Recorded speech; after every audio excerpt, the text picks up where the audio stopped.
Take 587. G'day people of the internet. This is Simon and welcome to Bloxpert.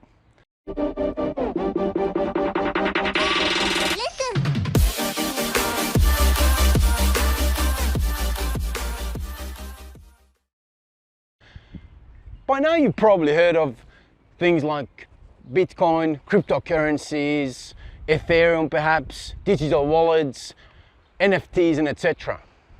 Are they making you dizzy? It can feel like it sometimes, but as they say in Australia and New Zealand, no worries. Bloxpert is here to help you better understand the funny internet money, how to set up your wallets, how to make transactions, what they're all about, and what sort of disruption are they making in all types of industries all across the planet. Stay tuned, we'll see you shortly. In Bloxpert's first ever video, we've decided to talk about NFTs, aka non-fungible tokens. To better understand what this means and what they are, why are people dropping some ridiculous amounts of money on them, and what are they even used for? Well, fungible on its own, it means that you can exchange or substitute for something that holds an equal value. Means they're interchangeable with something like from our physical assets, take money, commodities like gold, silver, or casino tokens, etc. So I'll give you a scenario. You lend your mate one $100 note. Now it comes back and he pays you in 5 $20 notes. Well, that's an acceptable trade because although each one of those $20 notes individually holds a different face value, but combined together they form $100. Or unless you live in Australia and New Zealand, then in here you might rock up with 4 $20 notes and a carton of beer. They call it beer economy. It's pretty strong in here. It's an acceptable form of currency.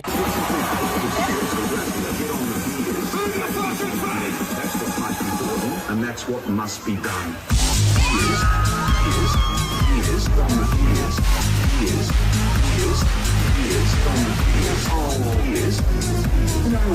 And you know, not only have you just saved yourself a trip down to the bottle, you can have a bit of a yarn with your mate and you know, whatever, boom.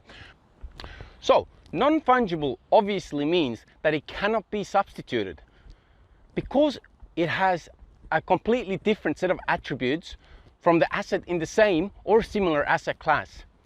And take your physical assets such as deed to your house, pink slips to your car, a piece of art, or from your digital assets you have things like trademarks, your intellectual property, your copyrights, and etc.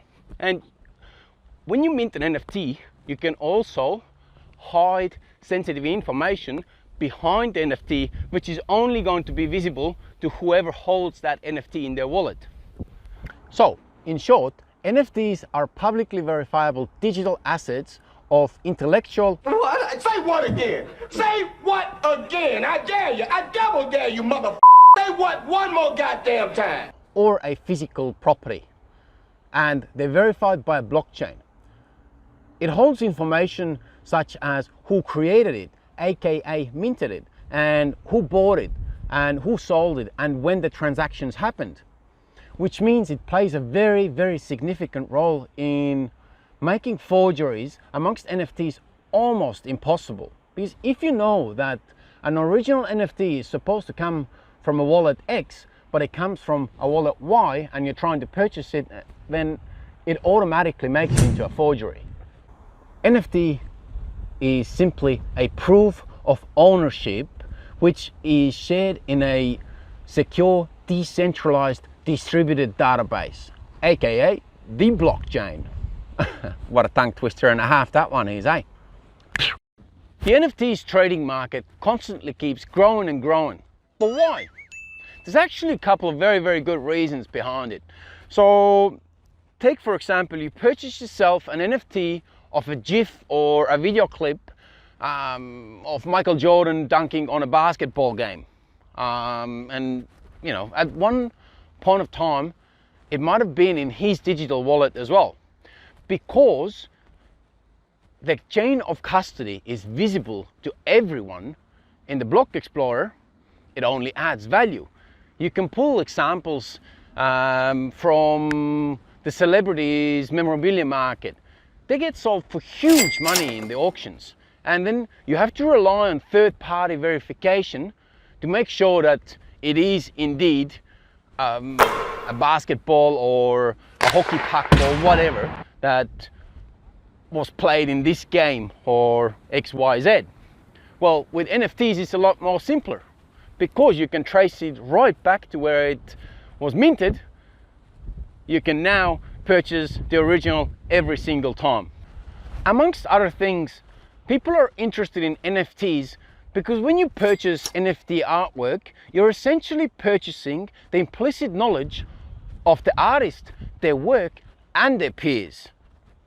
Some of the current popular NFT assets are things like digital artwork, your land in a metaverse, which we're going to cover in a future episode, gaming avatars, then you've got your uses in the finance industry, or let's say trademarks and intellectual property ownership.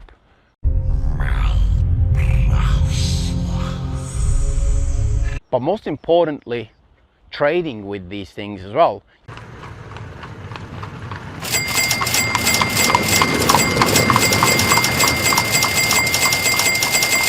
Using platforms such as OpenSea.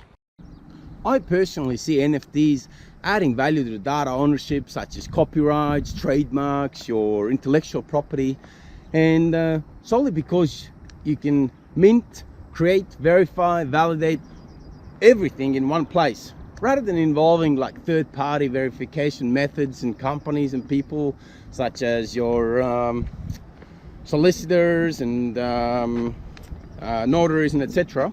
Well, hopefully this industry will keep growing in the pace it has so far. I've left some useful links at the bottom. You can have a bit of a look, and yeah, click the like, subscribe, leave your comments below, perhaps showcase your NFT collection if you have, and yeah, I'll see you in the next one, I reckon. Ciao ciao, Simon out.